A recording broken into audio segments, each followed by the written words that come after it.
We crack open the cold one with the crew. Rod J bringing brews, AT got the scoop. Midwest vibes, pouring pints, yeah we grinding. Sales of Fox and Morse, keep your minds rewinding. Across the state, spread the word, that's how we do. From the craft to the cans, always something new. Raise your glasses, cheers to the cherry sauce. And every sip, till the stories evolve. Hear news blowing up, hear the chatter. Midwest Beer Show, race to the cloud. Born on the mic with the passion and blast. Dave Z's got the knowledge for an history fast. What is up, everybody? Welcome back to another Midwest Beer Show. And back in the house after being out for a little bit of time there. So we are on the end of American Craft Beer Week. So hopefully you all got to share and enjoy some great craft beers out there during this period. We'll talk about that later on in the show. But and Illinois Craft Beer Week. This is the end of Illinois Craft Beer Week too. Oh, I think I wonder if I don't think Ohio was doing one, or they did one earlier. It would be nice if it was coordinated between all the states, I guess. Yeah. But shout out to Illinois for them having theirs. And I think one of the stories talks about might have been Minnesota, might have had theirs this week as well. So yeah, but to me, to you, probably every week is American Craft Beer Week. Is Craft Beer Week.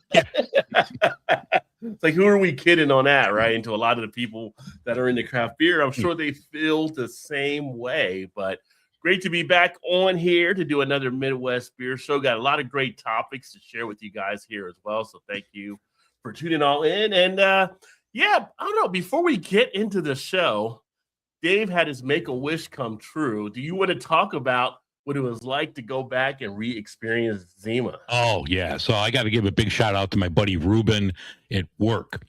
So, I work for an airline. My buddy Ruben helps out, with the Japan Airlines flight. So I'm like, Ruben, if you got a hookup. So he reached out to some people there. And, I said, just, give me a can or a bottle, whatever, they serve it in. So he texted me a couple of weeks ago. He's like, I've got it. And then, we both have different days off. So I saw him like 4 or 5 days later, and I had a 6-pack of it. So that was really good. I mean, it tastes exactly the same. I don't know if the formulation is different because it's been so long since we've had it, but it's excellent. If you remember Zima, it tastes just like it does. I don't put the Jolly Ranchers or any other bullshit in it. I'm just going straight old school Zima. It was exactly the same. I got 1 can left that I'm saving, and I'm good now. Extremely happy to get my Zima back. So was it everything you envisioned it would be then, I guess, on the return? Yeah, but it says now, because it's all in Japanese, but they do have, obviously the title is Zima, and it says on there, ready to mix. So I don't know if that's how they're marketing it there in Japan, to use it as more of like a cocktail mixer, but I just had it straight up. Fantastic. 4%. You can knock down a couple of them if you want, but I'm savoring them, Well, I am glad. That's been a journey you've been on for a bit of time trying to get that. Your audio got all... Yeah, no, it's fine now, but it was weird. It just sounded like you were crumbling paper or something. Oh, that's kind of interesting. But anyway, was glad you finally got it. I mean, there was applause in the background for you getting it. So I don't know if that came through. Maybe sounded different on yours. But, you were seeking it for a good amount of time. So had to be nice to finally get that one done. Oh, yeah. And that'll last for what? When did Zima go off the shelves? Like 91, 92? No, it probably was like mid to late 90s. And then they brought it back 2016 and 2017. Miller brought it back because they were the original rights owners. They brought it back as a special like summer one-off. And, I had it back then. I think in 2016, I had it again. And then, it's been gone now for, 9 years. Okay. Well, I don't know if it'll be 9 years before you get it again, but you do know it is still out there. So. And now you got a connection to the one market where you can actually find it. So. Exactly. Yeah. So I'll definitely need to hook up my brother Ruben and help him out. Yeah. No, that works out well. So, Well, today is also a special day, right? So, Oh yes. in the beer world, for those of you that are the craft beer drinkers out there, it is National Beer Clean Glass Day. So this is always interesting of a topic, just because there is what we call the dirty glass mafia out there that does hit from time to time, where you don't get the glass as clean as you should get the glass. And unfortunately, that even happens in a lot of establishments, which is, you would think by now they would know how to clean their beer glasses. But I digress, because that's a whole different wormhole to go down. But I know you've been there. I've been there. Yeah. It's like, with the sticky bubbles and stuff. So, as you raise a glass here, remember it is today the national day for that. And when's the last time you probably went out somewhere and you kind of had that happen? Do you remember it all? Yeah, I remember went to this. It wasn't a brewery, but it was a bar and a good beer menu on the bar. It had a lot of good craft. So I think I ordered a Three Floyds. It might have just been Alpha King or, something like that. And it was just, the glass was off and the tap lines were bad. So it was just a bad experience all around. And it's like, no, this is just not good. I sent it back and got something else, but it was still like, just ruins the whole experience. Yeah, it's a bad look for the the beer itself, but then also the servers of it. And if you're at a brewery, which can happen, I've seen it at breweries before, it doesn't leave you with a good experience where you may want to come back and check out more of their stuff. But as indicated here off the Cicerone site, dirty rim, pour foam formation, clinging bubbles on the glass, which the clinging bubbles is probably the thing I see most, obviously. Yeah. There used to be a thing where they put lipstick on there. You don't see that hardly much, but the bubbles on the glass, that's like a dead giveaway right there. That the beer still might taste good, but it's not going to taste as the brewer intended. And it's a bad look for the breweries too, because even though they have no control over it, you're going to a bar or whatever and you want to order this and you think this beer isn't as good, you might not drink beer from that brewery again. Right. And like I said, and it's funny when you have it happen at a brewery. Obviously, the good things, you want to have that lacing, always shows a good quality of the beer. We have the lacing on the side, the good foam retention, the clean glass surface. So just one of those things to keep in mind as you're going out there. You're spending to get a good beer experience, especially as we know in some places the beer prices are a little bit more higher than they used to be. Make sure you get that proper beer glass for what you're actually ordering. So just a reminder as we celebrate Beer Clean Glass Day. Good stuff. Speaking of good stuff, what did you crack open there? Why I crack open mine? I had a crack open from, are we in video? I just see a screen. I don't see our faces here. There we go. We are here. We were doing voiceover. We were doing voiceover. Yeah. I had a grab from our friends, not Midwest stuff, but they're friends of both of ours from Firestone Walker. Their Pivo Pills, always one of my favorites. Just a classic Italian-style Pilsner. Dry hopped, excellent beer. One that I would have in my fridge all the time. Okay. Did you pick that up this week, or I actually picked it up this afternoon? I ran out. I'm like, I don't have much for the show, so let me go out. And I just grabbed a build your own 4-pack, and I saw that. I'm like, oh yeah, absolutely. A beer guy doesn't have as much for a beer show. That never happens. Yeah. Well, I'm actually cracking one open here that I just did a review recently on when I was over in Hocking Hills, Ohio, but it's from Wolf's Ridge from here in Ohio. It is their Daybreak. It is a cream ale. It is a coffee and vanilla cream ale. Oh, nice. So this is one I picked up when I was at Hocking Hills. It's like, I brought some stuff with me and I went in the store and got a pretty good deal to check this out. So 5% ABV. A nice cream ale is always nice when the weather breaks too. It's nice to sit there and enjoy. Definitely a lawnmower type beer style, but but now the head came out by the fingers, kind of dissipated down Yeah. some now, but nice color and everything to the beer, and pretty solid. Great aroma, great coffee coming out, great vanilla, everything you would kind of want here. So happy to crack this one open, and shout out to Vanessa in the house as Hey, well. Vanessa. Great to see you, my friend, and hopefully the new house is going good for you there too. She just had recently moved into her new place, and we also have another, friend of the show, we can say. In fact, you just did an interview with them, and that is the one here for Hop Butcher.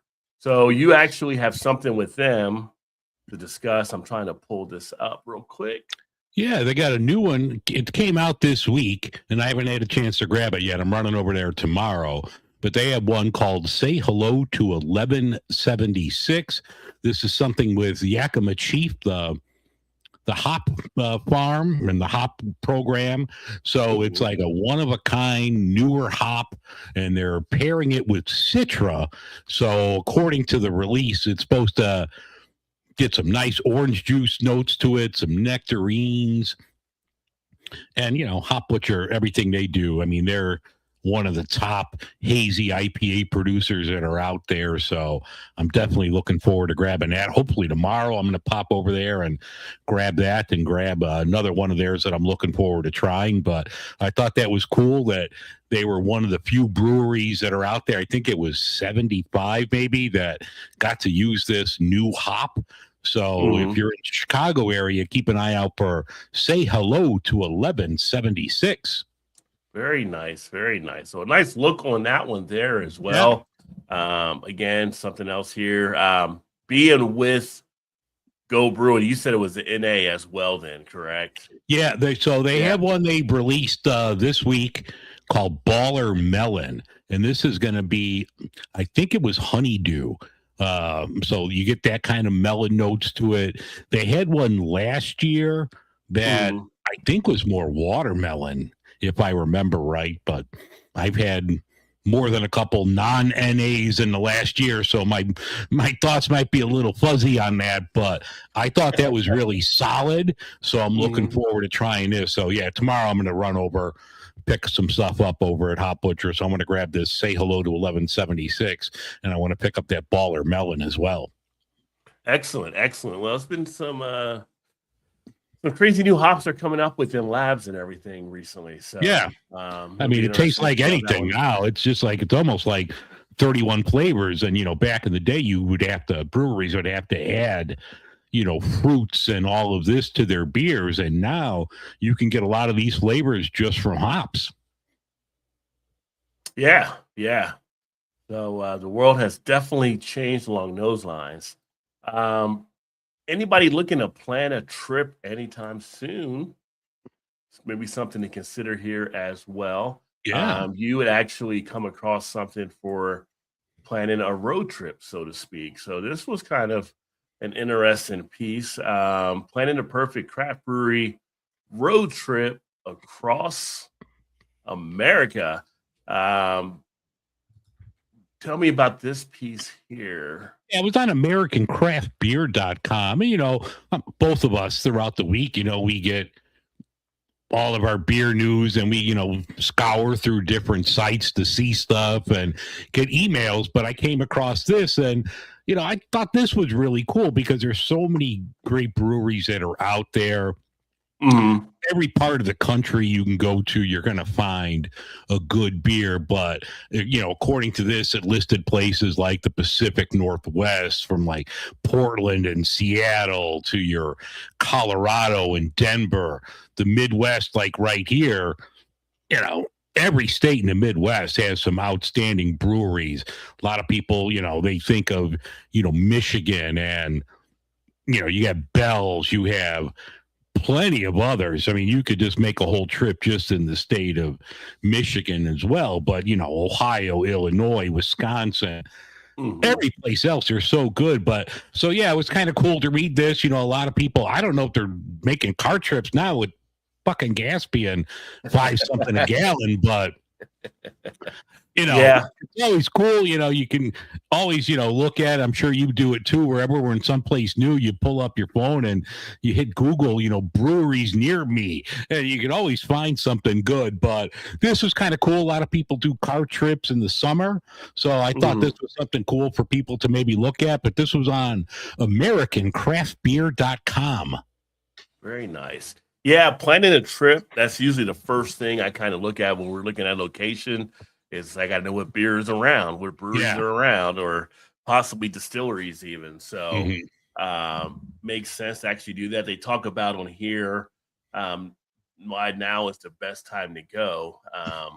I guess maybe time of season and getting into between that middle spring and summer. Yeah. Before too many people get out there maybe. So which you're right about the gas prices, but then I'm hearing that plane tickets will be going up here soon, which you know more on that than me because of jet fuel. So people flew this week. I was like, my God. Thursday at O'Hare. I mean, I'm sure some kids are out of school. Thursday at O'Hare, middle of May. So that would have been the 14th. It was insane. It was like Christmas Eve. That's how many people, like traffic just to get through the terminals. I posted a picture on it. It was that way all day. It was like 30 minutes just to go 2 terminals over. People were getting out of their cars in Terminal 1 and walking to Terminal 3, and it was faster than just sitting in your car bumper to bumper. So people were coming in Ubers or taxis or whatever. They were just like, F it. We're just going to get out here and walk. Right. Yeah, it's funny. It's not optional to pace yourself, right? So, you definitely want to plan it out. I mean, when I usually go to town, we kind of do some stuff like that. If you're going to be out drinking, definitely get that Uber set up. Yeah. So you're not getting caught up in stuff. Let's give some good tips in here, finding some different discounts. And I like how they, we talk about the Midwest being underrated, stuff like that, kind of a little center of the country type thing. Really where we're at kind of more north center than in the center, but they talk about being underrated and proud. It's kind of like that secret that takes place in the Midwest, but they point out like Michigan and Wisconsin. And of course, you got Illinois, you have Ohio, you have the other states that are thrown in here too. But Indiana, a lot of great stuff. Yeah, Indiana. Yeah, a lot of good stuff. And obviously, I just did a review on even Drecker and their beer. So you got to the Dakotas, right? So you get that out there too with that. So a lot of good stuff flowing through this area. Most people, I guess it really is the flyover type area. A lot of people like to go out to the west or they like to go to the east. We're usually heading toward where the beach settings are. But yeah, a lot of great other things that take place. Let's make it a great stop if you happen to come to this area. I don't think you'll have any trouble finding any beer in the Midwest. No. But yeah, there's the Northeast there with Vermont and New England. Obviously, we all know Vermont. We all know New England, so we know the beer scene there. Asheville, everybody knows Asheville now. Oh, phenomenal. Texas has been making a rise, especially down around the Austin scene. So yeah, a lot of good stuff pointed out here. So if you are planning those summer vacations, remember to plan out your beer trip as a part too. Shout out to Big Daddy in the house. You got some old styles. Oh, there you go. Old school. There you go. You doing a Malort with that, Big Daddy? You doing the Chicago handshake? I got the sign behind me there, the Chicago handshake. It's so funny you mentioned that. So I get the next one here prepared. The day job, we had a trainer come in. He came in from Chicago. He's Chicago born and raised. And he was asking us if we ever heard of this thing called Malort. Like he's asking the room. And of course, I'm like, yeah, I know what it is. And I know to stay away from it if possible, right? But and he's like, I swear, like he's like, no, he's probably our age. And he's like, I never remember that coming out back in the day. Like people drink this. Yeah. And he's like, I don't think it's really a Chicago thing. I think people say that. And I'm like, I know people in Chicago and they say it's a Chicago thing. And they've got so apparently he was going to different bars than some of the other Chicago folks. But I was like, you got that? And I said, yeah, the Chicago handshake where you have that as well. And he was just like nodding his head. He's just like, I don't know where it came from. It's just like all of a sudden it's in Chicago. Well, I have my water bottle at work. I've got, stickers. I have, our sticker, the Midwest Beer Show. I've got other stuff. And one of them is like, it's a spoof of Malort and it just says STFU about Chicago. And this one girl, a woman, she was walking and had like a tote bag, and it was a Malort tote bag with the phrase "Tonight's the night you fight your dad." And I'm like, "Oh, I love your tote bag," and I showed her my sticker. So it was like the Malort bond that we had right there. That is pretty awesome. Yeah. Now the other thing you had here, we were talking about Revolution, which Revolution is always solid for having beers, right? Everybody kind of knows Revolution. Yeah. And you had with them pulling up here where they're actually doing a media swap. So is that a new release they have upcoming for them? No, well, it's like just an event on the 31st of May where you could bring in like your old DVDs, VHS, CDs, and it's like a swap of like physical media. I'm sure like they'll have books and other things like that, like records or cassette tapes. So it's just you're swapping physical media because, a lot of people like us, we're old school. We grew up with physical media, and still a lot of people have that. So I thought that was like really cool. Like what we were talking about on the last show was just different ideas to get people into your establishment. I thought this was like super cool and innovative. So I wanted to make sure we, shared it this week because I thought that was awesome. Yeah, that is pretty cool there. I'm sure there'll be a ton of Gen Xers in the house for that. Yeah. I was just thinking it was the name of a beer because you just had the physical media swap. But no, pretty cool. Like video games, everything. Like, you just bring in your old school physical media and it's like a swap. So I'm going to try to get over to that. I'm off that day on that Sunday, May 31st. So I'm going to try to head over to that. That looks just really cool to like, people like us. Yeah, definitely. Now I got to be careful though. Some of you people come in with the swap. Don't bring in the wrong Nintendo game and you swap with somebody and you find out that's worth like $200 or $300 or some of the vinyl because the vinyl prices are worth stuff now on some of the old records. So make sure you check your stuff before you bring it to the swap because when you swap it, it's done. It's like the old checkers. Once you take your finger off the checker, you can't do anything. So no, that's pretty cool. I like that idea. That's seems like it's going to be a fun event for sure for people to come out to. And it's something different, like we mentioned, doing something different to get folks in the door. I thought that was like really cool. There's a record shop that's not that far from there, Bucket O' Blood. So I guess they're going to be, spinning some old school vinyl and they're going to have a shop there as well. But so it's cool. So I'm going to have to go through my old CDs and, DVDs and stuff like that and see if we could swap some out. Yeah. Fun time. And then we also had some news that came up here with, Half Acre as well taking place, which is awesome. Yeah, this is another thing in my things to do tomorrow. This is a Grow Greater collaboration.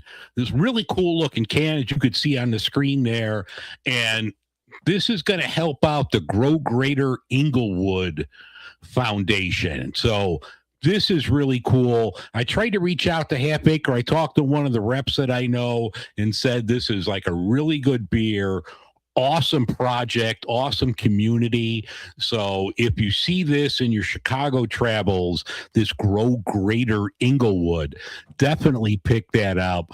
But, they've got a nature trail. They do stuff in the community. So this just looked like a super cool project that, I wanted to make sure we talked about here because projects like this really are awesome. It gives back to the community.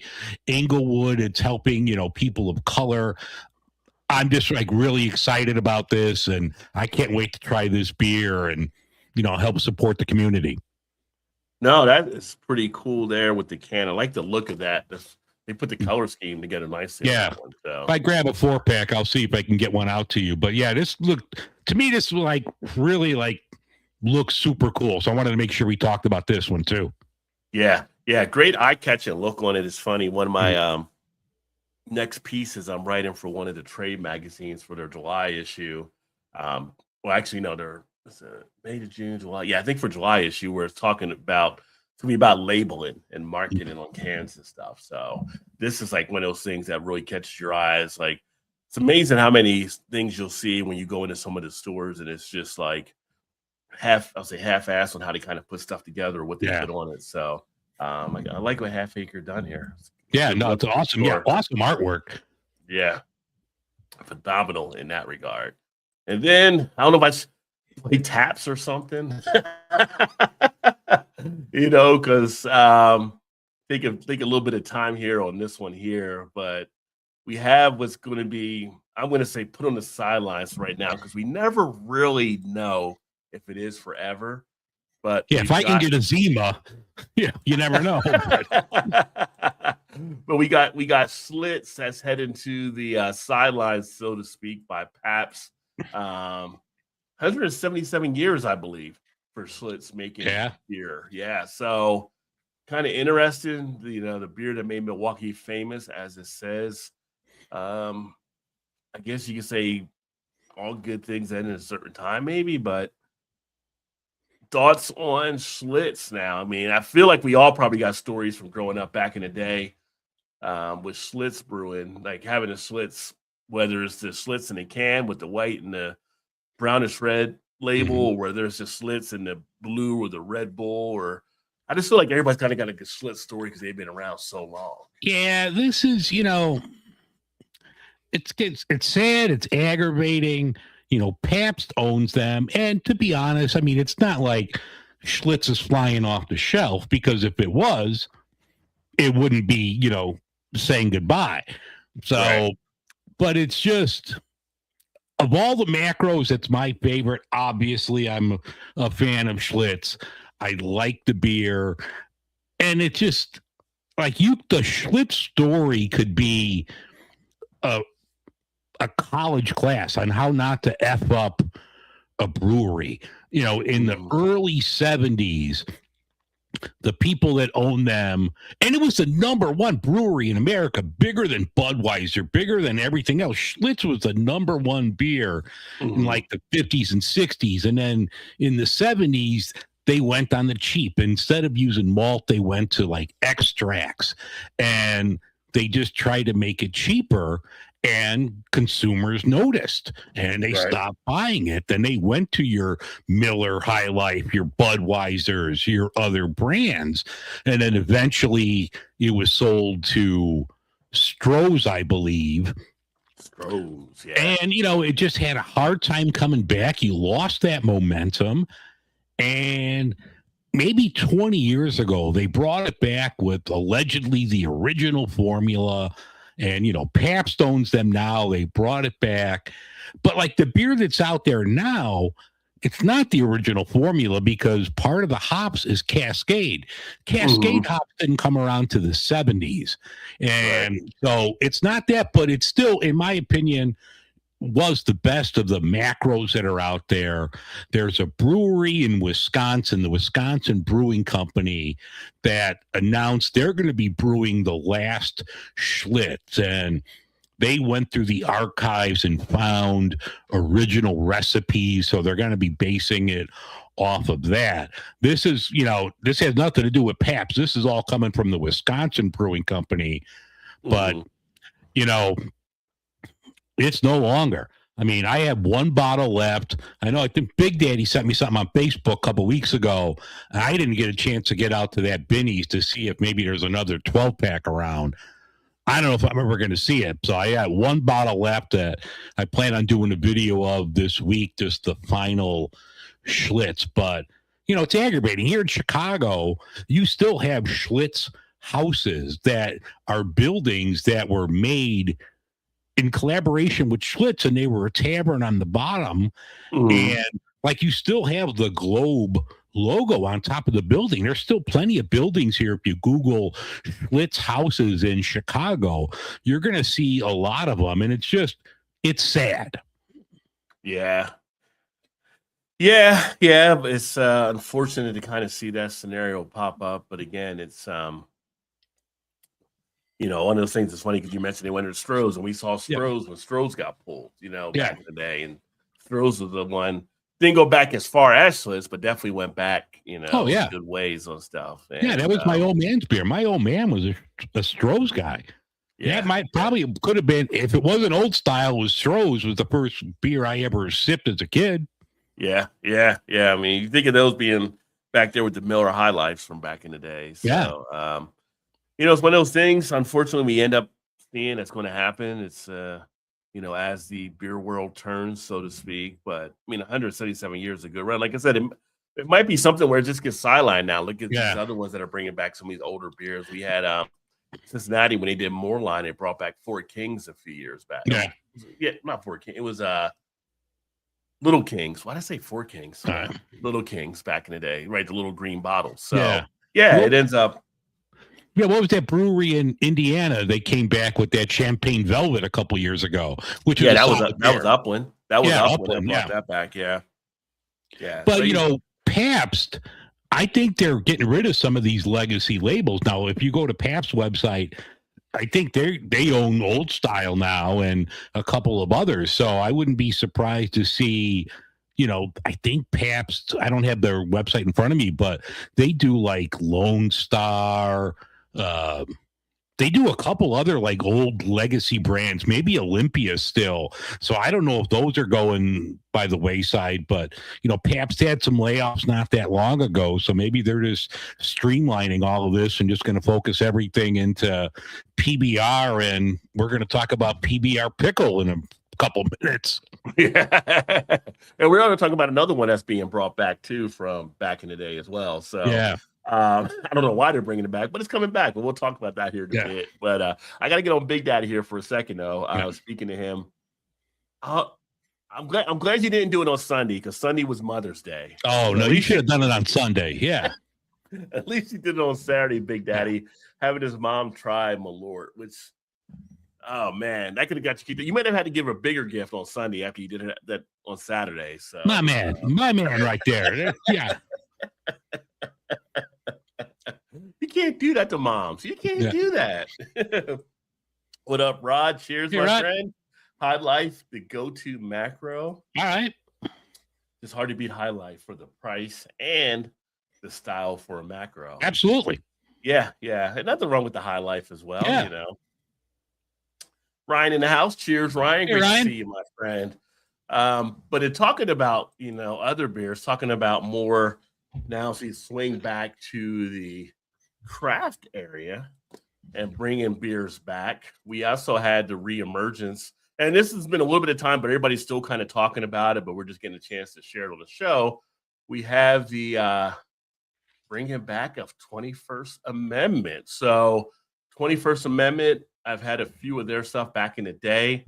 Evil Genius, I've actually had their stuff. They are out of Pennsylvania. Are you familiar with Evil Genius, Dave? Not with Evil Genius. I've had some 21st Amendments back, 10 years ago when they were widely distributed. I'm going to be honest. I didn't think their stuff was all that. I mean, it was good, but I didn't think it was great. Okay. All right. Well, that's how it pans out. Everybody checks it out and stuff like that. I wouldn't say their stuff knocked my socks off or anything like that, but I did like the Hell or High Watermelon. I did like the Brew Free or Die. But if you put them up there with some of the other ones of those styles, it's not like it's a head and shoulders above the rest, right? But it's definitely competing with a lot of the ones that are out there. But they're about to roll off the first one from their line with Evil Genius bringing them back. Now, Evil Genius, they do some pretty decent beers. They're kind of a pop culture type brewery as well. Like the one beer I've had probably the most of when I go up to Jersey has been like Stacy's Mom's, one of their beers. Okay. But they have some, but they kind of playing off the whole Stacy's Mom got it going on type thing. And they got the other different ones that kind of tie into culture. And they do have a pretty good following and a pretty good fandom. So I didn't realize they were as big as they were to be able to bring back 21st Amendment, but they were able to actually do so.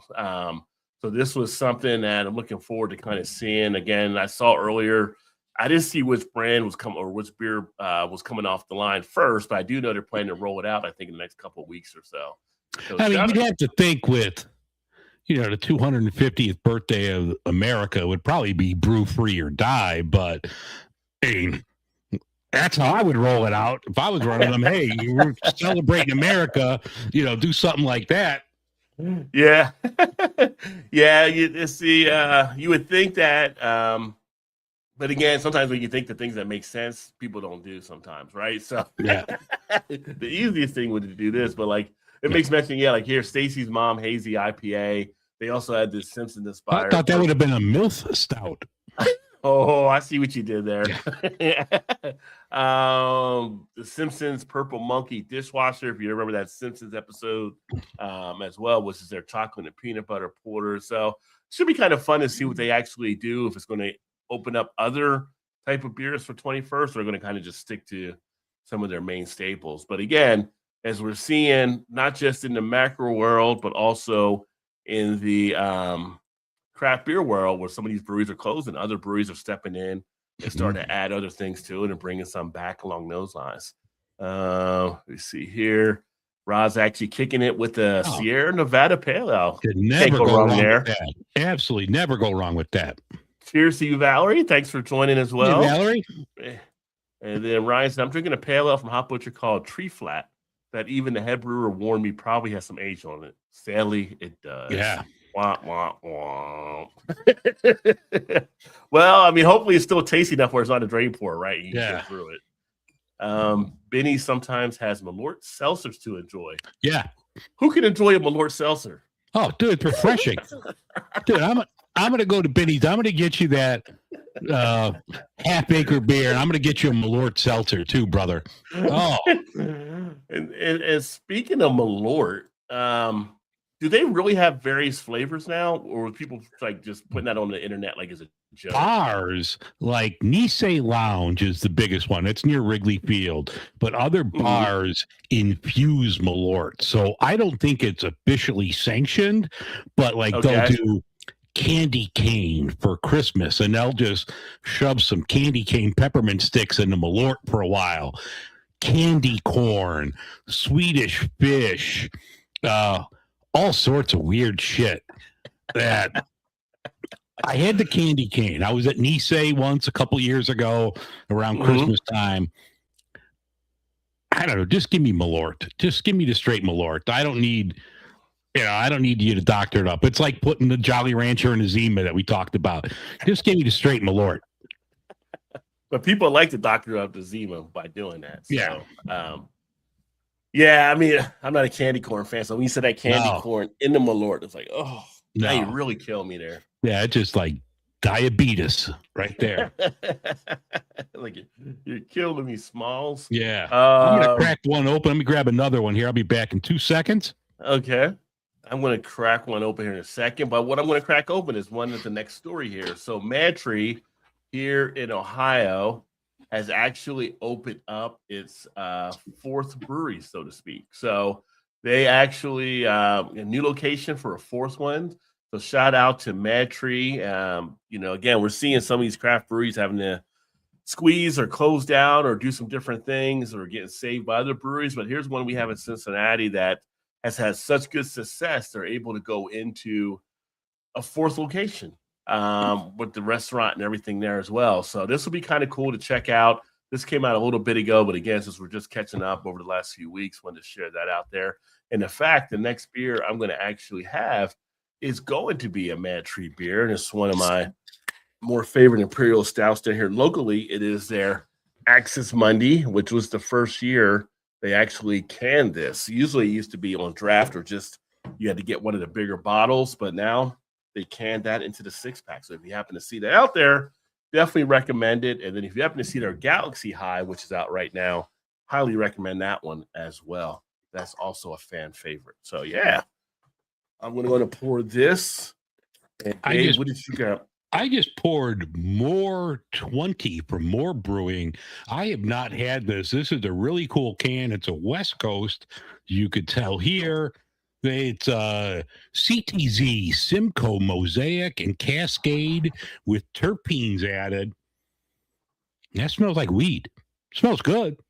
Not that I know what weed smells like because I work for an airline. I don't know what it smells like, but I remember going to Kiss concerts back in the day. That's what it smells like. But it looks really good. Smells good. I'm pretty sure there's parts of Chicago you can walk around, you'll know what it smells like. Even going outside of the airport, I'm like, all you MFers are smoking weed. Because where I work, because I'm on light duty, so because my elbow was jacked, so I kind of like, I'm a bouncer pretty much, and I'm right by a door, and sometimes that door opens up. I'm like, God damn! It's like, you get a big whiff that comes right through. Like, I might have to pee in a cup. You guys might want to go to another doorway. Oh man, you guys get me in trouble. Place in Dayton that does a variety of crazy infused malorts, Ryan said. So, all right. Thanks for the warning, Ryan. Yeah.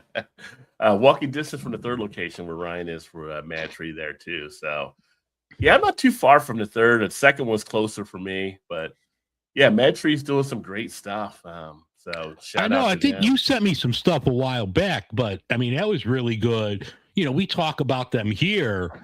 I mean, it just seems like, you know, every time we talk about them, they're growing, they're doing something. So, hey, good for them. Yeah, I would probably put Mad Tree in one of the top 3 in the area as far as growth and size and basically, I won't say like domination, but it's like you got Mad Tree, you got Rheingeist, and then you have Braxton from Northern Kentucky are probably the 3 that are probably doing the most penetration and growth.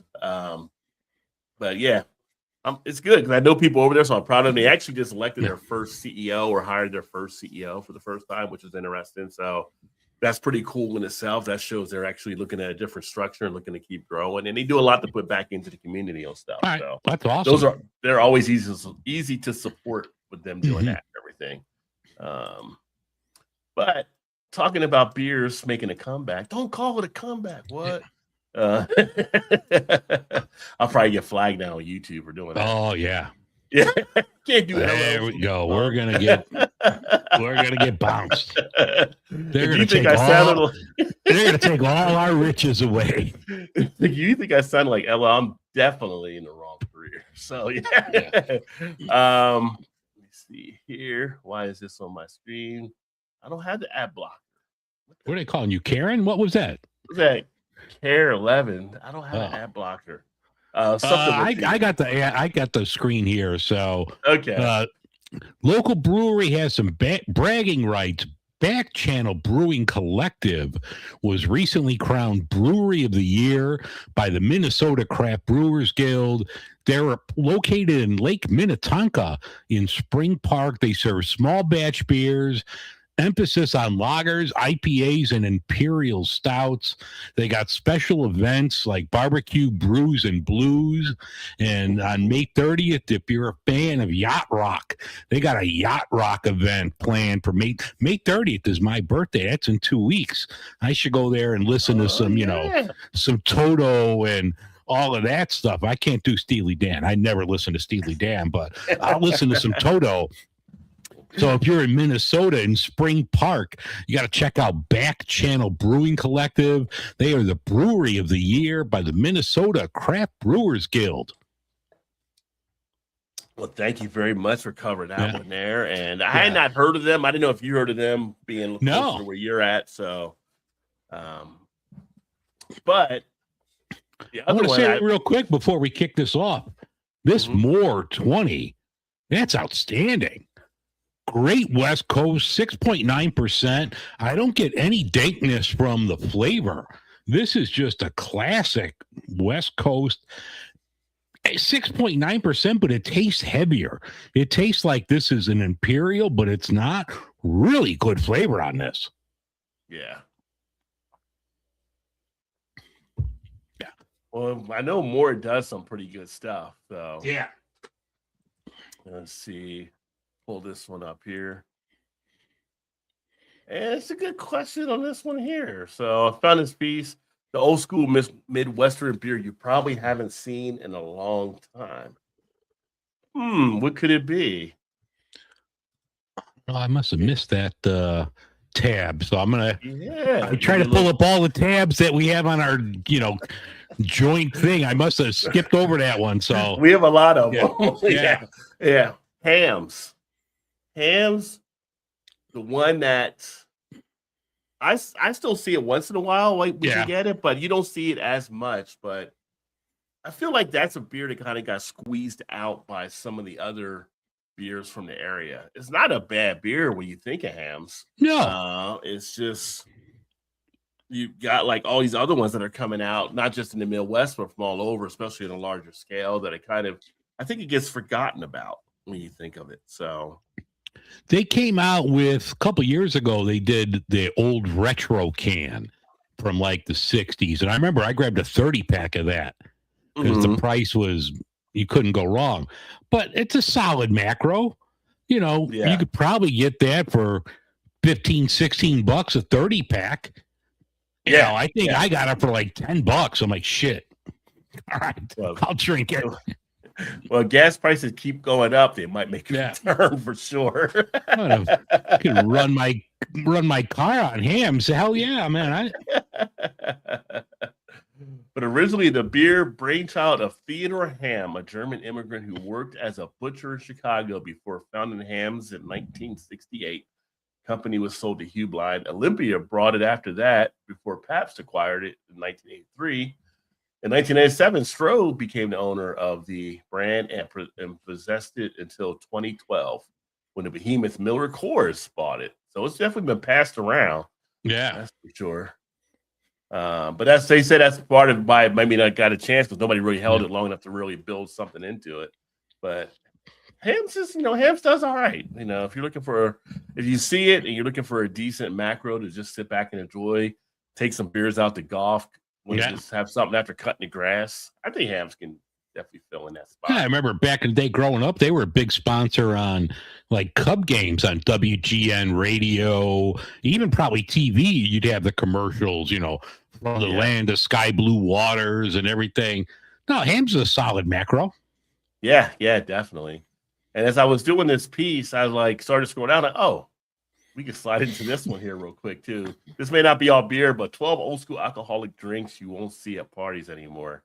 God. Let's see which ones we remember, right? So, here's your 4. Oh shit! Logo. Purple Passion, my Purple God. Passion. Your Zima's on there. Your Bacardi 151, which you can't have a Dr. Pepper without 151. So, Purple Passion. I think remember they used to sell that in 2-liter bottles. They sold that here in Chicago in a 2-liter bottle, and you couldn't find it at like fine liquor stores. It was always like the shady ones, but that shit was in a 2-liter bottle, and like, God help you, that has like herpes written all over it after you drink that. Like, you're getting you better get some penicillin after drinking that shit, because that's not going to end well. The hardest of hard alcohols, the great alcohol Everclear has an ABV level of 95%. Standard vodka comes in at 40, which is so high that it comes in a flammability warning. Purple Passion, a lot of Gen Xers cut their teeth drinking that back in the day. Yeah, they cut something else. Bacardi 151. Definitely was a fan of Bacardi 151. Like I said, Dr. Peppers back in the 80s and 90s were popular out of bars. After a few fires, they were like, we probably shouldn't be lighting these on fire anymore. But for a while, it was a good run for sure. 75% ABV. Malt Duck. I did see Malt Duck, but I've never tried it. I've never heard of that. Yeah. Red Grape. Holy shit. This is definitely like some bum wine here. The Four Loko, yeah. Which we can sell Four Loko in Kentucky. They stopped selling in Ohio at some point, but because like you couldn't have the caffeine and the alcohol, so now it's just boozy as fuck. Yeah. It's not good. Knocking your ass. Vin Mariani. I've never heard of this one. Now, Pope Leo, he's not a Chicago guy, so I don't know if you've ever seen anything. That's an old ad. That's got to be another Pope Leo. Yeah, it's got to be older Pope Leo. Yeah, you're right. My Pope Leo would do Malort. Yeah. Well, we already talked about Zima in the beginning of the show. It used to be 5%. You got it at 4 now. Oh. Okay. They dropped it in percent. So they did. It still tastes the same. I'm not gonna make a wise ass comment. No, I'm not. Bud Dry. The I old remember commercial. Michelob- Why ask why? Drink Bud Dry. Remember, like Michelob Dry was the first like U.S. company that came out with that. I remember that Michelob Dry starts cold, no, starts bold, finishes clean. And then there was that big run. You had the ice beers, the dry beers, Bud Dry, Michelob Dry. Wasn't a bad beer. And then we had the aftershocks God, that are out. damn. They came out later on, but yeah, that's more the millennials got into the aftershocks, I think. That looks like a bottle of like. Remember back in the day, Aqua Velva. That looks like some cologne you would put on. That does look like Aqua Velva. Yeah. If they have a green flavor, that would definitely be it. Yeah. Ripple, which I never thought was a real drink. I just thought it was from Sanford and Son. Yeah, I know. And my wife, off the topic, my wife said something like the other day about dummy. So of course I had to go to you big dummy. And like I'm like, trust me, whenever like you hear dummy or there's a suburb in Chicago called Lamont, Illinois, if you say you're going to Lamont, I gotta respond with you big dummy. 1960. So yeah, I did not know Ripple was actually a real thing there. Something like bottled sangria. So I've had sangria before. You get the California coolers. Yeah, I remember those. Yeah. One of Bartles and James' toughest competitors, it says. Yeah. Hopping Gator. I never heard of that one. I think I've heard of it, but I never had it. Flavored beer. That's kind of interesting. It says flavored beer on the label. So no, that's considered craft. Yeah. Bring that back. That would be a top seller. The hop refers to hops, the bitter flavored agent used to make beer, and the Gator is short for Gatorade. So it was like a Gatorade beer hybrid. Okay. Well, you get you're getting electrolytes too. Okay. That'll just get you fucked up even faster. Yeah. Oh, son, don't drink that. Oh, back in beverage in 1975, making Hopping Gator a discontinued Gatorade flavor we probably won't get back. Bailey's Glide. That's got to be like a cordial. Never saw that. Oh, maybe it was a drink. It's 4% ABC, ABV. I think they meant there. It says ABC level. Yeah, interesting. So, didn't know I was going to go into that piece, but I was just scrolling down, and I was like, okay, let's take a walk down memory lane with these and see. We're going into our rabbit hole. Yeah. Yeah. But yeah, some old school. Any of the other old schools you could think of from back then, like. God, that Purple Passion. Oh, that was brutal. I don't know. And they still make it like Mickey's Big Mouth. I'm just thinking of like high boozy stuff you could drink. Yeah, Mickey's Big Mouth is that came to mind. That was a malt liquor. You know, we were talking Schlitz, you know, the Schlitz malt liquor with the bull. Right. Right. Yeah. I think you can still get the Blue Bull. I don't think they make the Red Bull anymore. Oh, Red Bull. The Red Bull is stronger than the Blue, I think. Because the blue I've seen in the can more recently over the last. Yeah, remember they had like Red Dog. I think that was Budweiser's version of the Killian's Red. They had like Red Dog that came out that they were pushing really big. I remember the old Bull commercials when the Bull would come busting into through the wall or whatever. Yeah, the Bull was like the Kool-Aid man, just like going through. Yeah. A little bit stronger than the Kool-Aid man, though. Yeah, he was. Let's see here. And then we got out of Montana. He's kind of just sharing this one here. Montana's brewery community pours 570 more million into the state economy. Just kind of celebrating just the fact that sometimes it gets overlooked how much craft breweries are bringing to the community efforts on stuff, and how they're actually helping a new industry there, so to speak. And you think about, like I mentioned, like Mad Tree earlier here, these craft breweries, they're getting patrons and stuff in. A lot of them are using local ingredients, so it's kind of a revolving circle of a benefit to a community. So just one of those things to say, when you support craft, these are the kind of things you're supporting. And Montana has one of the highest like breweries per capita in the country. Montana has a lot of great breweries. I was there once and I was like, oh, damn, this is legit. They had some really cool places there. Yeah. Well, they don't have as many folks, right? So it's still No. intense there. So it's kind of like Vermont. Like Vermont per capita is one of the top ones as well, but you don't have as many people living there. So, yeah. But no, there were a ton of great breweries. Like when Ruby and I went there, it was probably like 9 years ago. It was like, oh, this is legit. They had some like really cool places there. Yeah.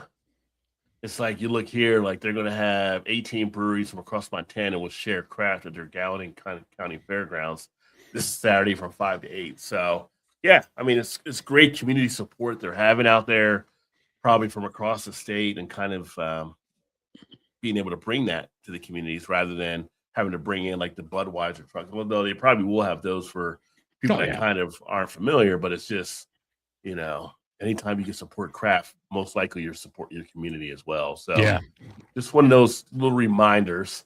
And then I got to say, I was pretty impressed to see some of the renderings of the new Brooklyn brewery up there with Garrett Oliver and his crew. Oh, yeah. They just came out with these set to open this summer. So if you get to Brooklyn, New York, and you want to check out Brooklyn Brewery, because trust me, Brooklyn does some great beers out there. They're moving into a new home with a rooftop bar, pizza. This will be pretty huge to get up there. So I would love to come check out this facility. They're kind of just showing the first look at some of the space and everything along those lines. I think it's their Black Ops is one of my favorites. I think from Brooklyn. That is such a good beer. Black Ops and the double black chocolate stout that comes around like Christmas time. Yeah. Yeah. Those are solid.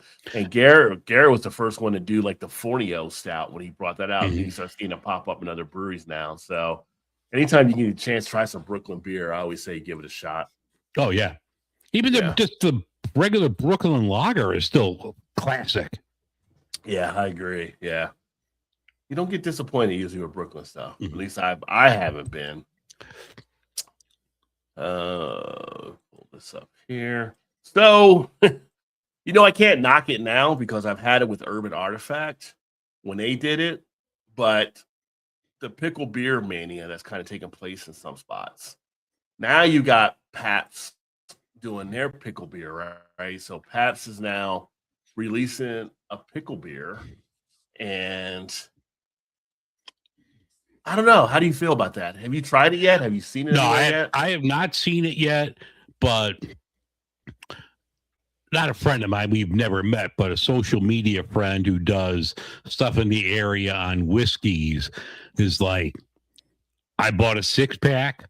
I'll give the other 5 to people on a train. She was like, this is not good.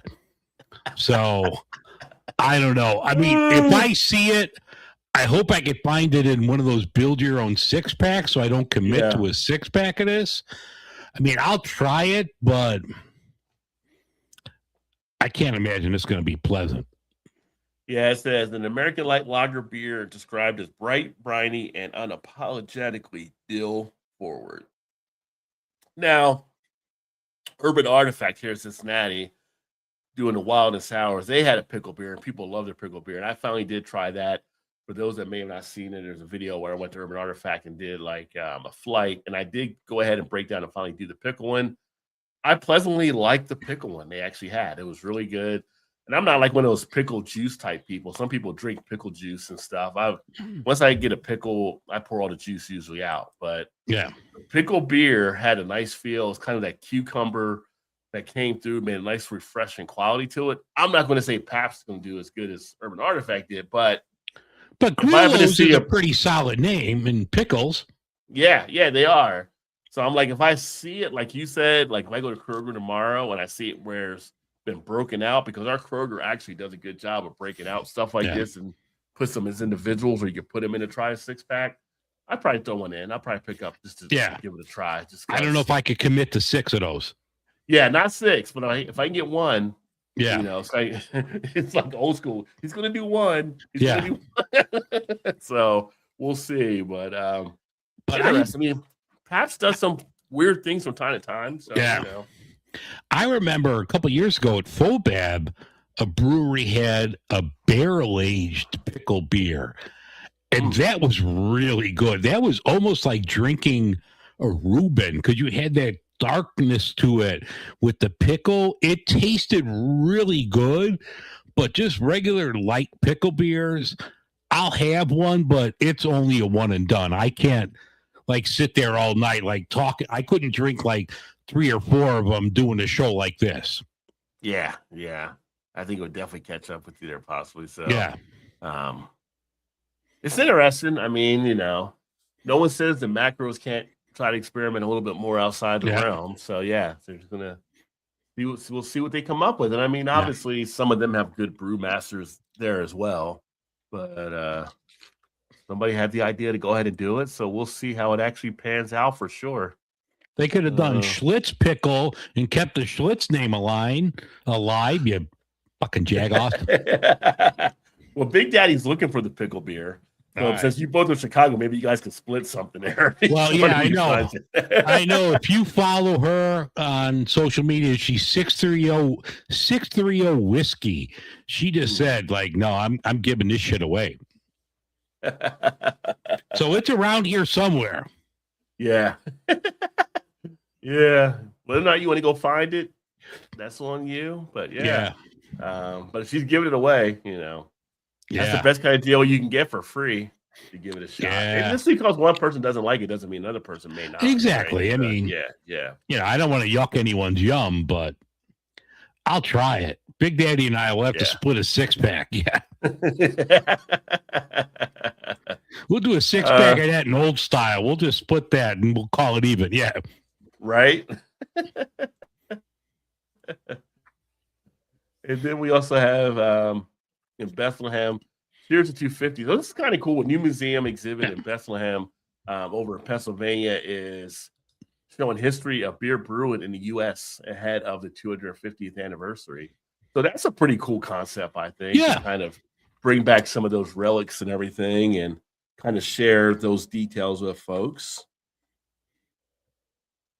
I think that'd be kind of cool to actually check out. I mean, I don't know how many people going to Bethlehem, but if you are out in that area on the eastern side of PA, it might be something you want to take in and see some of the history around everything. Yeah. The local honored of country's brewing industry. So yeah, some of the cool signage they have there from back in the day. Yeah, the old Yingling signs. Yeah, that was cool. Yeah, it's cool here with the Yingling. So yeah, just one of those things out there that's pretty cool. And you've had stuff in Chicago with the beer exhibits and stuff as well. Yeah, so we had one. I think it closed now, but it was just like the different art design and stuff. And speaking of like design, they must have shut down because both of us were part of like the Crushies, the design that was always done by this time. So maybe they stopped doing that. Oh, you're right because we have not been notified. Just talking, I just like clicked at the back of my head. I'm like, oh wait, that was always like March and April. So maybe they stopped doing that. But yeah, both of us, we really love like the design and the artwork and appreciate that. But yeah, I don't think the Crushies are around anymore. Yeah, because we did it later last year, but yeah, we would have done it by now. So yeah, sad to see. I mean, I'm gonna Google that right now and see if they're still around. Because both of us were a part of that. I mean, we could have been like the website itself just says like 2025, so it has nothing about upcoming. So maybe they stopped doing it. Oh wow. I was starting to think maybe we're like Craig on Friday. We got fired on our day off or something. Yeah. So. Like that guy on Hard Knocks from the Jets trying to like swipe his key card in. Like, oh, sorry, man. You got cut. My car's not working, coach. Yeah. Well, there's a reason for that. Yeah. here in Cincinnati. Next month, we're going to actually have the annual Craft Beer Fest over at Jungle Gyms. Oh, that's you right there. Yeah, I see if I can get over there for that. And Ryan probably might try to do that as well, I'm thinking. But, you guys have had me or heard me talk about Jungle Gyms before. And if you haven't seen Jungle Gyms on the channel, there are videos I've done out at Jungle Gyms to kind of share that. But this is a look inside Jungle Gyms from the market side. Jungle Gyms is just an anomaly of a place. I mean, Zagat has it as one of the top 5 places in the country to buy beer, but it's an international market. They have, and I mentioned this before, their hot sauce room is bigger than a lot of people's offices. Yeah. This whole thing, just all back in here, just right here, some of the fruits and vegetables, and you get over here with some of the international meats and all kinds of stuff. And I've had people come in that were other beer folks, and they pretty much just throw their hands up and they're done and they're out. They can't take it anymore. It's overwhelming when you get to the beer section. But it is a cool thing. A little bit closer to them now than I've ever been. So an Uber ride won't be too bad to go over there for the festival and back. Before I was in Kentucky, that would have been definitely more than I wanted to pay to get up there, because you don't want to drive yourself to this event. You want to have a designated driver or you want to ride share. But I'm sure they're going to have a ton of great beers. And they get like a lot of the high ABV type stuff. They got a daytime session from 1 to 4 or from 5:30 to 10. But I know it's going to be a great time.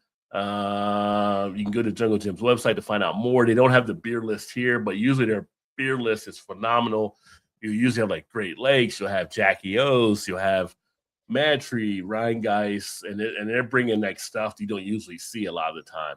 They'll have their basics, but they'll have some of the other stuff that are specialized. You'll have Fatheads there. You'll have just some great beers to really sit back and enjoy. So, how are you not an ambassador for Jungle Gyms? How do they not?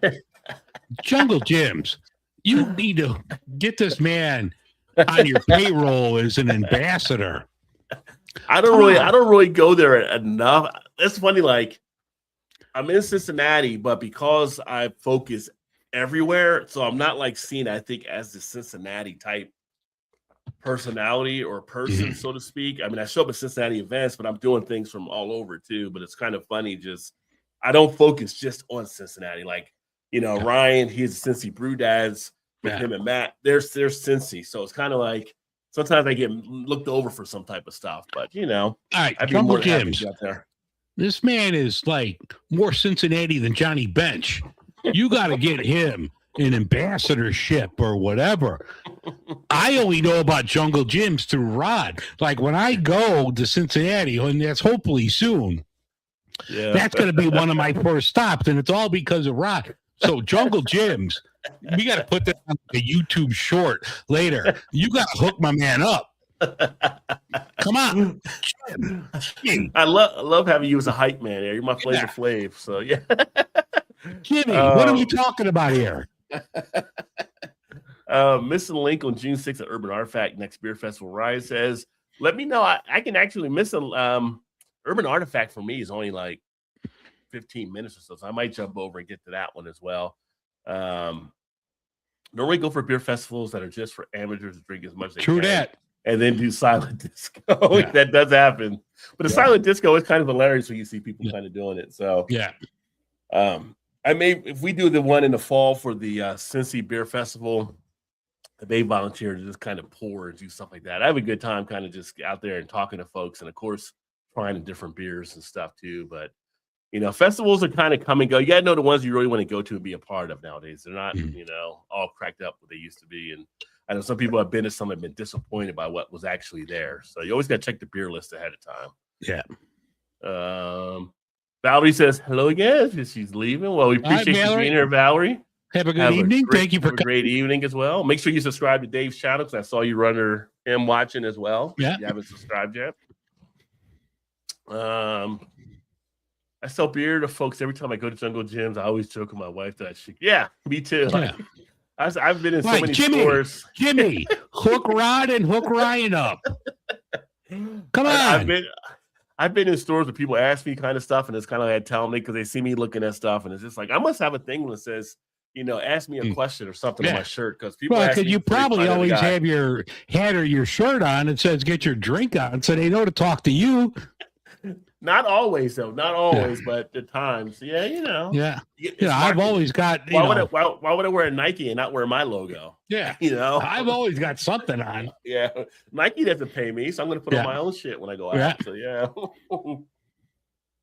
But it's like I wear so many other different shirts on different things, and it's like I got the one with my four food groups. Every time I wear a shirt, and people are like, "I love that shirt." I'm like, I sell these. I sell these online, right? Like you can. I'll give you a get link. your own. I'll get you a QR code. You can go right to the link. Yeah.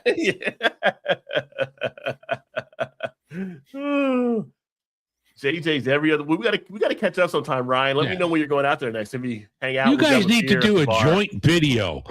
Here we are, Ryan and Rod J at Jungle Gyms. We're walking down the aisle. God damn, I gotta be like your pimp, and I'm just gonna get both of you guys there.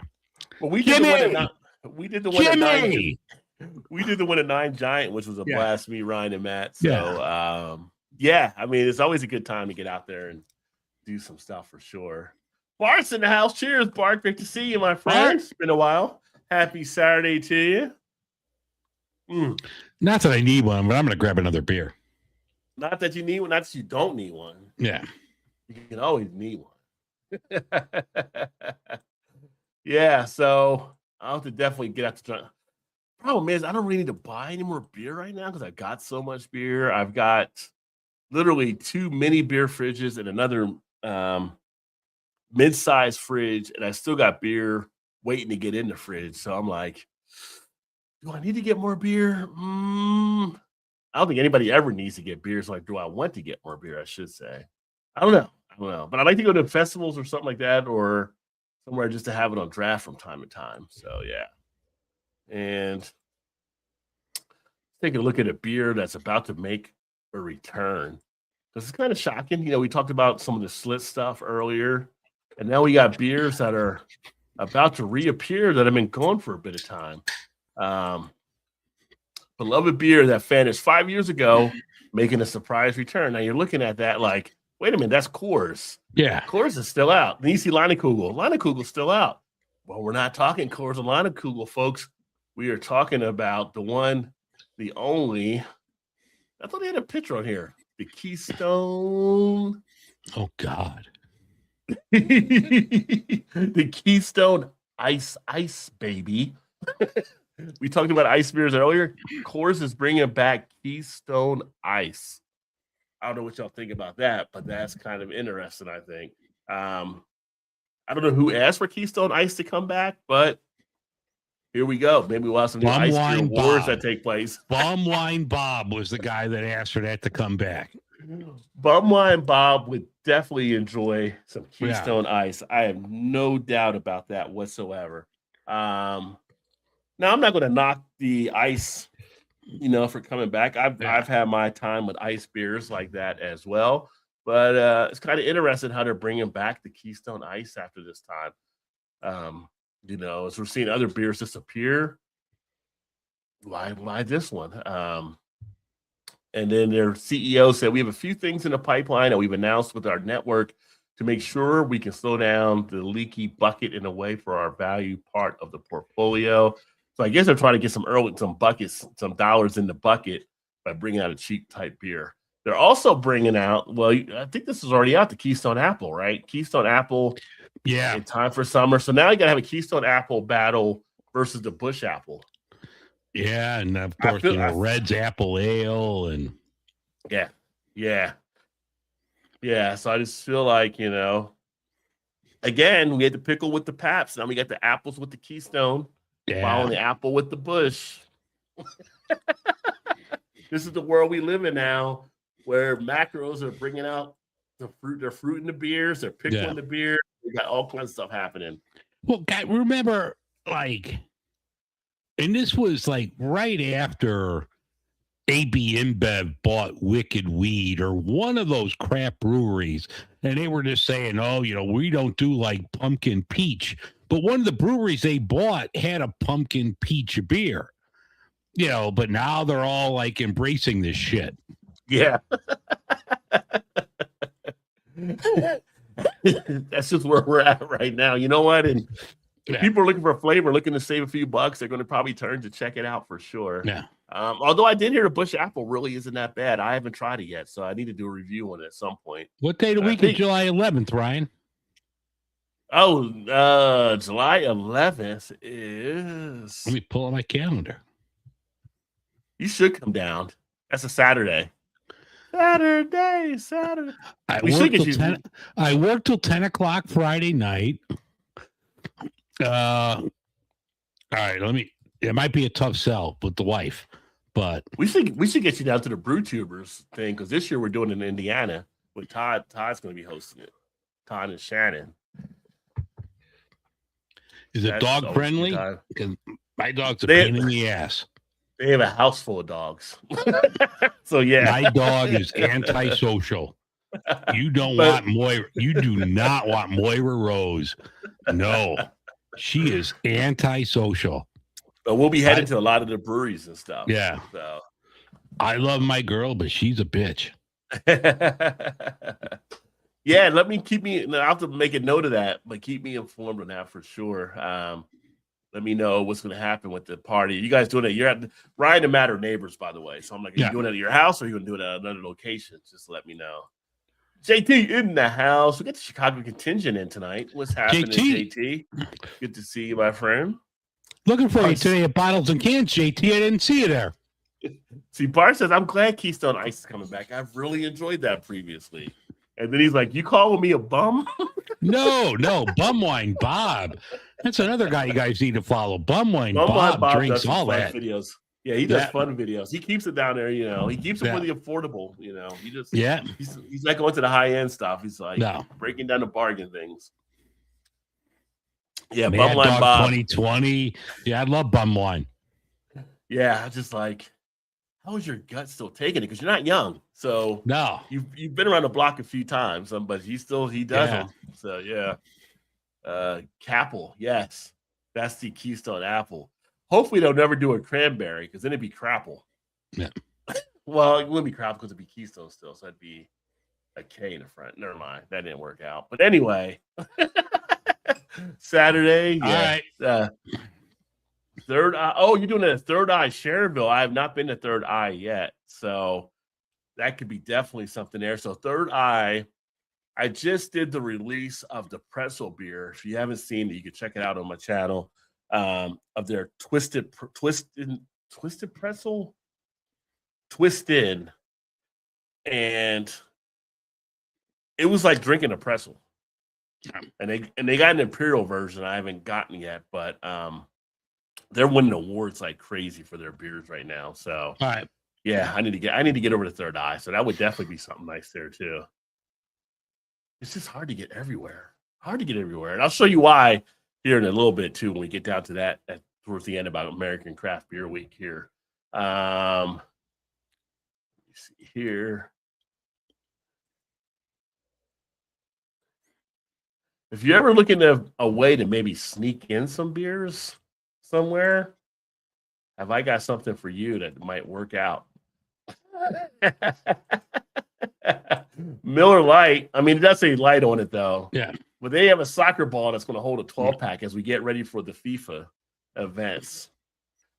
Maybe you just scrub out the light and just kind of sneak it in if you're trying to sneak beer somewhere. Yeah. But if you're interested in this, you go into the Miller Lite site. I think it's like 1975 or whatever. But it's kind of an interesting type thing. You want to get into the soccer spirit. You don't want to show up with maybe like the little cooler type thing. Here's the thing. We're going to have like a match ball. So always interested on how to come up with this. Yeah. So yeah, that is what Miller Lite. What the hell are you going to do with that after the World Cup? You're not doing it. No, just keep scrolling. You're not doing shit with that after the World Cup. Well, if you're a soccer fan, you might want to keep it around as a novelty, right? So I got too many beer glasses and shit up here. I don't have room for any of that. Yeah, wasn't it Miller Lite that did the charcoal last year or the year before? They did. Yeah. With Kingsford. Yeah, with Kingsford. Yeah. Yeah, they're big on the little gadget type stuff, which I finally did see a bag of it, but I don't have a grill with the new house yet. So, All which right. the wife is on me about getting a new grill so I can start grilling out. We went to Hockin Hills. I grilled when we were up there. And like, we need a grill at home so we can start grilling there too. I was like, yeah, yeah. Your birthday was in March. She could have just taken care of that herself. Yeah, that's true. Just saying. I don't know. I'm going to get Mrs. J pissed at me now. I don't know if you have ever heard of this place up here in Minnesota, but this Brew House. Yeah, Bauhaus. Bauhaus Brew House. Yeah, they're set to close now at next month. So kind of sad to see, I guess, that it seems like they had a pretty good following from out of that area. They're pretty popular. And the owners basically kind of got in talking about the headwinds on here they ran into that pretty much led to them getting to a point where, 12 years in and it's time to basically shut it down. So, I mean, it's not cool. I mean, if you look at the picture on the top of it, I mean, it's a nice crowd, nice location. Yeah. Mm-hmm. It's unfortunate, we have tariffs and we have, everybody's getting squeezed and not a lot of people are spending as much money on beer to go out. Yeah. He said diversified also into new products, the hard seltzers, non-alcoholic beer, and THC, as well as added more programming and events. Just not enough overcoming the challenges. So he tried different things. I give it to them. They were trying to do different stuff to keep it open, but and Minnesota's a tough state. Minnesota, not as tough as probably Wisconsin, but it's definitely one of the tougher ones with all the breweries and the beers coming out of that area. Yeah. So again, one of those sad stories we see. Let's see here. And then this is one up your alley too, right? Near, no, not far from you. No, Normal, Illinois is far from me. Well, I say far being central Illinois, I guess, but yeah. I mean, I'm halfway to Cincinnati by the time I get to Normal. Until you drive it, you just don't know. Yeah. But 250. And that's a bad fucking drive too. Really? Once you get out of the city limits, Illinois is the most boring state in the country. My God, it's just flat. It's just monotonous. Well, between here to Columbus is that way as well, when you're driving from Cincinnati up. But no, once you go to Ohio, once you get over to Skyway, all you got to do is look out for deer through Indiana. And that's a brutal drive as well. But once you get out of the city of Chicago, shit. And I got kin in downstate Illinois. So don't talk to me. I visited family down way down south, like Kentucky, Illinois. That's a brutal drive. I didn't know it wasn't Kentucky, Illinois. Like Kentucky, Illinois, Indiana, down in that tip. Oh, just Kentucky. I thought you would say the city was Kentucky, Illinois. No, but my God, I got my father was downstate, really downstate, downstate. And there was one stoplight in the whole town, and you're driving through there, and it's like, oh, this ain't right. No. Well, they said several of the breweries are getting together to do a special beer. They're basing it off of George Washington, or an ode to George Washington, called the Cherry Chopper, the Cherry Golden Ale. I wonder if they use any part of his recipe from back then, or they kind of just named it that way. But should be available on June 20th and will be found in select stores across central Illinois. So I don't know if it'll slide up to your Benny's to be able to get it or not. No. But kind of interesting for the 250 anniversry. That ain't coming its way up here. They ain't paying the tollway charges to bring it up here. Yes, Getting Twisted was the beer from. Yeah, I would try it. It's delicious. It's pretty delicious. Imperial version is double knotted. Gotcha. Okay, I got to pick that one up still. I got to still get the Warped Wing. That's another brewery we have down here too that I haven't shot over to yet. This is enough time. Not enough time. Not enough time, and then not enough room when you bring beer home. Sometimes it's just where do you put it all? Yeah. it's a bad problem to have. You know, it's one of those, as Shannon would say, problems, Shannon would say first world problems. But damn it, it's still a problem. Yeah. Terrapin Beer down in Georgia, they're rebranded in the name of Classic Rock. So I thought this was kind of cool. Yeah. Coming up with some rebranding and kind of going with some of the old like rock type stuff as well. You see some of the artwork here on some of the cans and everything. Made mention here where they were doing one of them based off of like Jerry Garcia and Grateful Dead for the works of art and stuff. So kind of cool. I mean, these are kind of some of those cans that might be, you know, I know people that collect stuff from time to time, might be one of those collectible type situations that you happen to see out there. If you are into that can collecting. I haven't had a Terrapin Beer in a while though, but yeah, it was always solid. Yeah. So cue up Terrapin Station, a classic Grateful Dead album. Bust out your tie-dye and crack a beer. At least that's what the brewery's hoping for. Yeah. All right. There's some decent looking stuff there. So something to be on the eye out. We do get Terrapin distribution that comes through as well. Priorities, Rod. If Matt and I can do it, you can. Well, yeah, true. Well, wait a minute. There's two of you though, one of me. I'm just saying.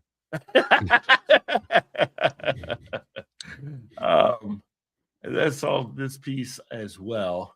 I figured it'd be a nice little discussion piece to see what people may think of this here. So they wrote this article and 10 best 6-packs of under $10. Now, I think they tried to keep it more where people could get their hands on stuff, but because I'm looking at them, like there's a lot of craft breweries, at least in Ohio, we can get a 6-pack for $9.99 or less or something. Yeah. But they had on here Yingling as one of the ones there. Yingling lager, I mean, solid lager. I mean, it's definitely darker than your macros. Mm-hmm. I mean, that's a solid lager. I mean, I don't want to get political here, but it's a solid lager. I would definitely drink Yingling. Okay, so you would say Yingling. Yeah. What about Past Blue Ribbon? 30-pack for like, and I get my Rod J deal when I can get that for like under $10. Yes. But a 6-pack for just under 10 is enough to move the needle. No. Do they still do that 99-pack? I wonder if they're still making. Yeah, they do. They do that in the spring. Yeah. Killian's Irish Red.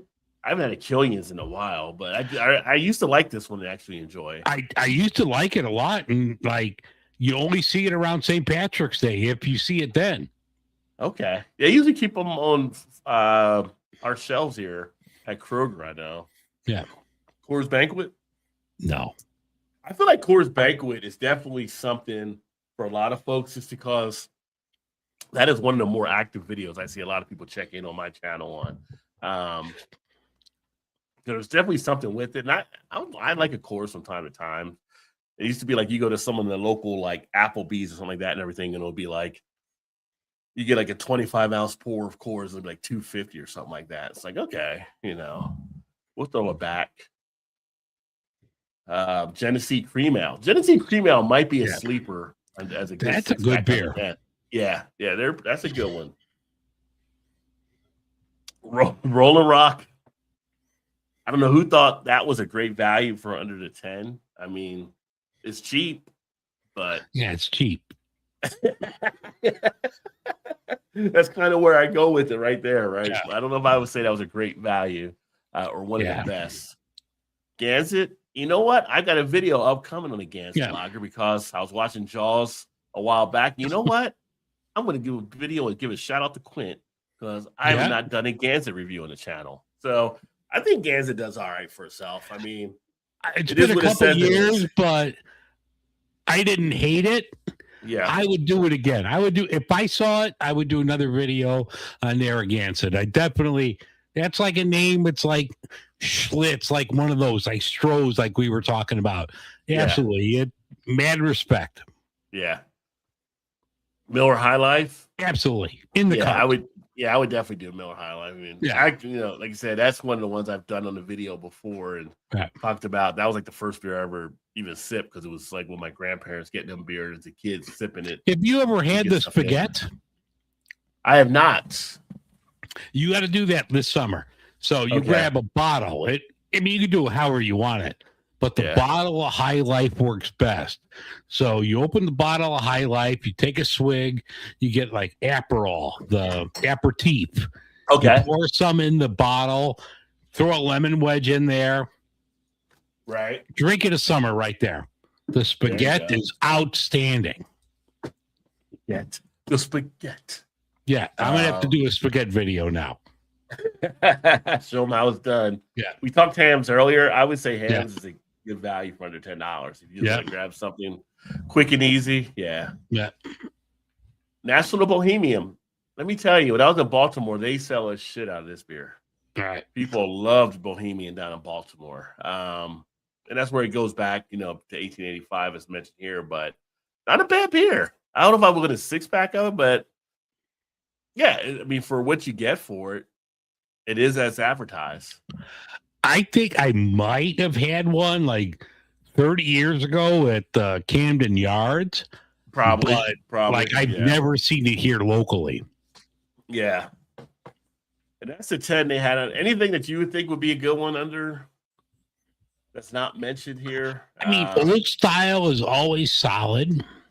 Right. Old style here is what we can get in Chicago. Under $10. I mean, a lot of the craft macros are priced around that point where, I mean, some of them are really good that you could get for $8.99. Revolution has one. There's always some good stuff. Big Daddy said a lot. Like, there's a lot I can name. Yeah. But, you look at that. That's why I was wondering, like, how they did it. Because I'm thinking, how do you not have Sierra Nevada Pale Ale? That's usually under $10 to get a six-pack of that, right? So that's, like, classic there, too. So they may try to stay away from the craft a little bit. Yeah. I think Coors Banquet beats any other domestic lager. There you go. Coors Banquet. I think I would have put Schlitz there, but the fuckers killed it. PBR Extra. I've had PBR Extra before too. Yeah, it's not bad. That's not a bad beer. I grabbed a 30-pack of that. I need to try them. You never tried a Miller High Life, really? Ryan. Yeah, son. You should definitely try. I missed the old commercial with the guy. He passed away. That did the Miller High Life commercials. The black truck delivery driver. Yeah. He was really good doing a commercial. Too. Yeah. They said I like it. Yeah. Hams. Yeah, hams is a great deal. I mean, hams. You can't really beat it being under, but it's kind of like I'm just trying to think of the other ones that you usually will see something out like Milwaukee's Best one. Yeah, you don't want to put Milwaukee's Best on it or you're not even the best in Milwaukee. Get the hell out of here. Right. But I think they try to stay away from some of the, like I said, depending on where you're at, you may not see the craft, right? Yeah. So they kind of treat it a little bit more of some of the other like we were talking earlier about that Upland Brewery in Indiana, that Champagne Velvet. Like you can get that for like $12.99 a 12-pack. Hell yeah. Right. Yeah. And that's a good one to enjoy. I haven't had that in a bit, but that's a nice one to kick back with. They said in order to bring the best six packs under 10, we started by confirming that yes, these beers are available in locations across our distribution footprint for under our 10 price. And we started with some personal experience and opinions from Reddit.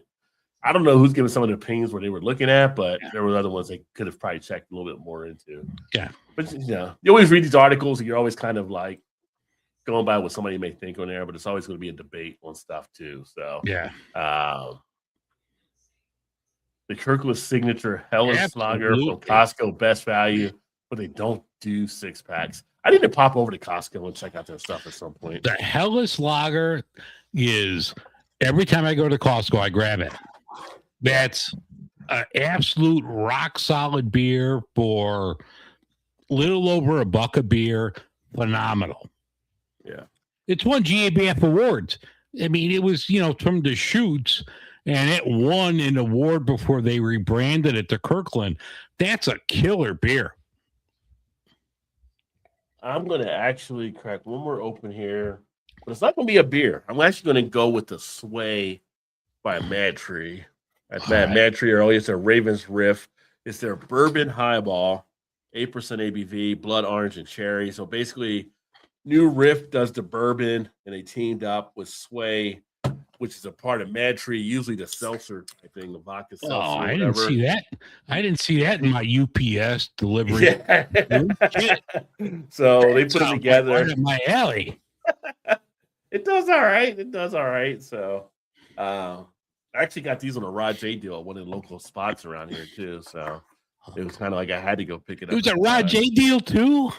Yeah, they're usually, I think for the 4-pack, they're usually, I think $9.99 or whatever. They were selling them for like $2.99 or whatever. They had to get them off the shelves. So shit. I'll pay you for the shipping.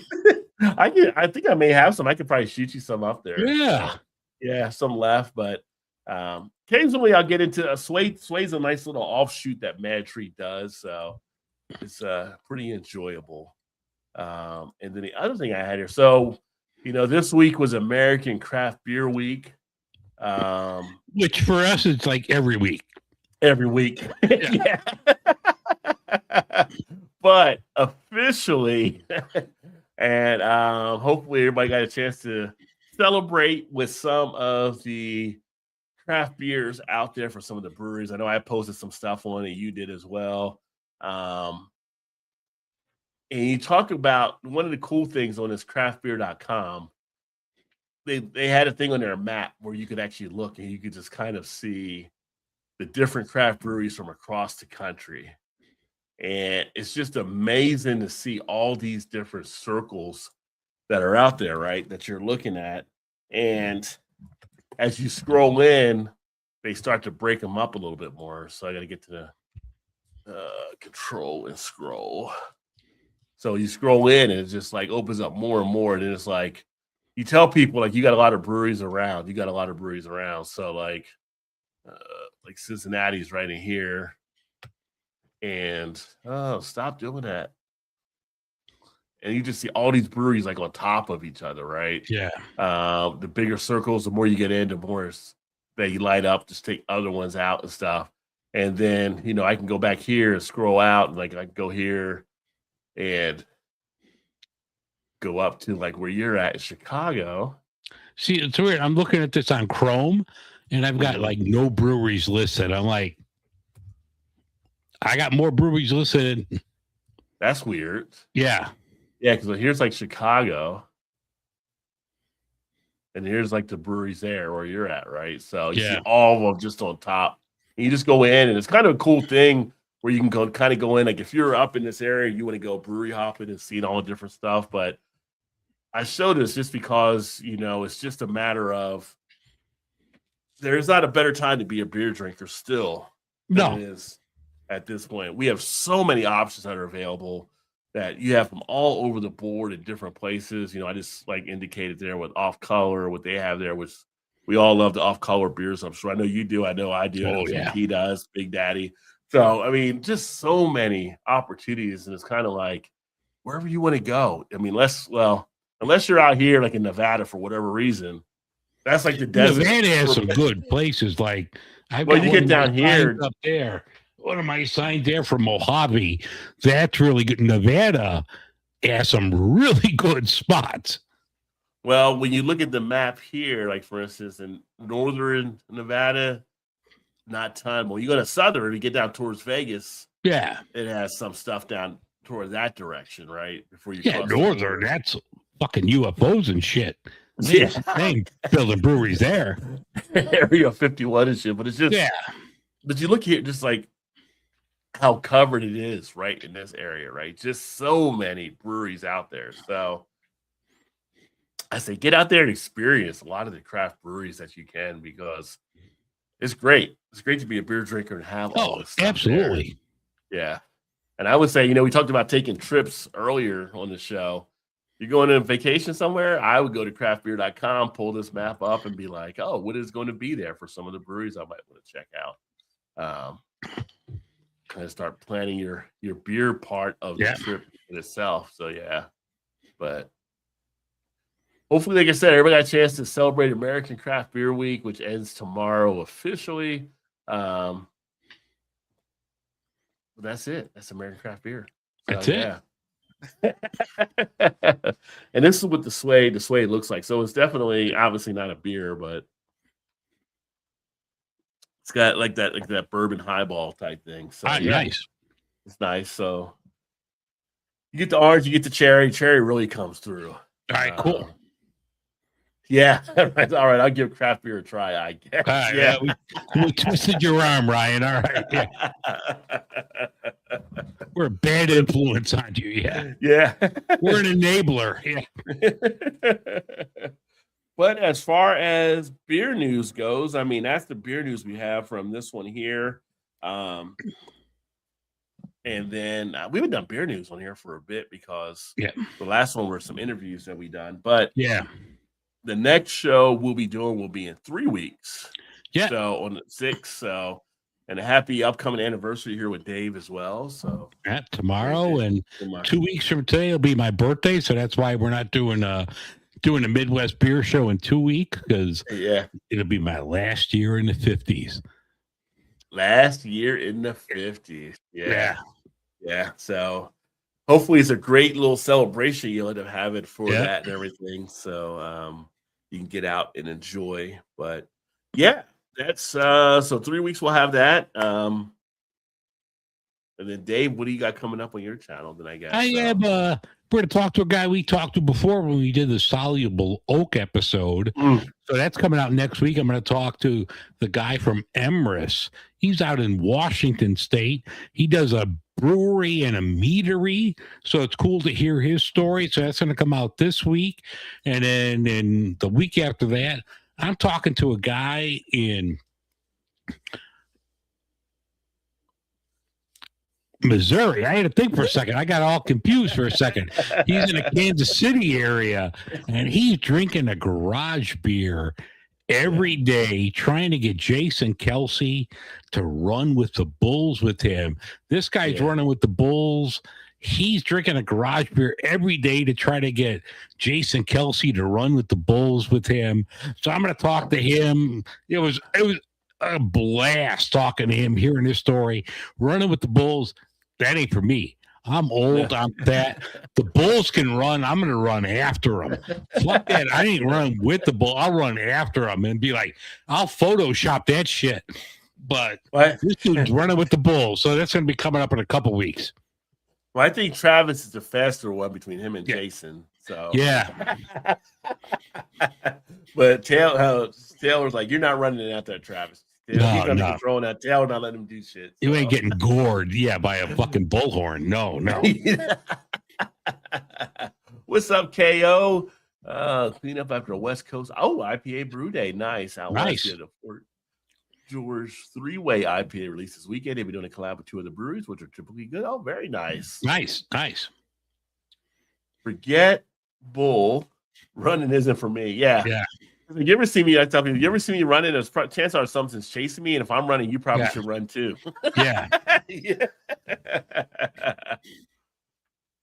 Cheers, GG. Budweiser, Coors Banquet. For me, Coors Banquet, hands down. I'd have to do a side by side again. I'd probably say Budweiser, but it's been years since I did them both, so I might have to do a side by side. I'm due for some side-by-side videos, actually. I think the last one I did might have been Bud Light and Coors Light, maybe. I can't remember if that was the last one, but I know I've done stuff before. But, I mean, Coors over Bud. But it might be Pabst over Coors for me as well. So we should do like a Bud Miller Coors, the big three. Should. Do like a broke beer special. Like, you got no money, but you gotta get beer. A budget beer special. Do it on a Thursday because payday's tomorrow. With like, it's kind of like I need to find a way to do some. Everybody kind of sends me beers, but I usually know what they are. Well, not always know what they are. Like sometimes, we get some stuff for some of the breweries, and it's like, oh, I got a box. Let's open it up. But I need to get some mystery beers in the house to try to figure out at some point. Yeah. So those always are fun to try to do, but I haven't done one of those in years. I say both go down and shots fired with JT there. JT's rough. Yeah. But yeah.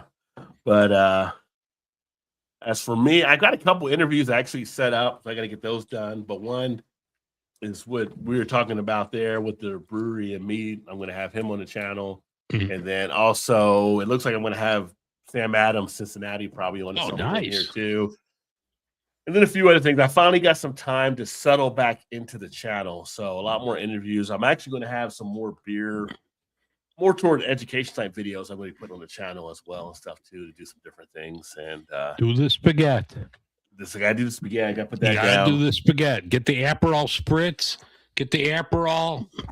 I'll do one this week. Yeah. Our buddies over at Firestone Walker, so I got to get a couple of their videos up as well for some of the stuff they sent me. So I've got the Mind. You'll probably see the Mind Haze videos coming through this week on the channel.